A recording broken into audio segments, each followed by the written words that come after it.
there are ideas that could be had that would make an impact as much as a Peterka trade would, where you would get something back of value. But are you going to want to trade?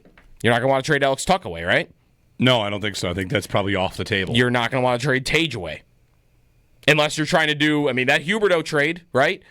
Huberdeau was Tage for Florida, and they said, all right, we're willing to do this because they're in a very different position. They had won the President's Trophy and then got swept in the second round by the team they couldn't beat in the playoffs. So very different reasoning for why they did that. But Huberdeau was their Tage, and they said, okay, we'll do it. We're going to make a massive, massive deal and not be afraid of the consequences and move them. The Sabres could do that, but otherwise, you're right. Like, Peterka would be the one. Or I do wonder about Kulich and Benson.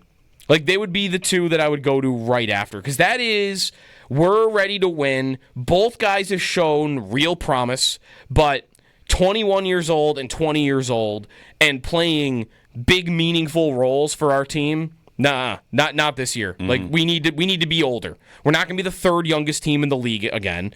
We're not, going to be relying on kids. Like, come on. Maybe that's a Kekalainen thing. Like, you are not putting Zach Benson on your second line and Kulich on your first line to start the season. Go trade them away and get guys that are 5 years older. But you don't actually want to do that, do you? Tell me who the player is. Right. I love watching Zach Benson play hockey, and I think it would be very disappointing to see him be traded, but is there an idea out there that I would... If he was the key piece that you needed to deal to get Jason Robertson, I am not saying no to that.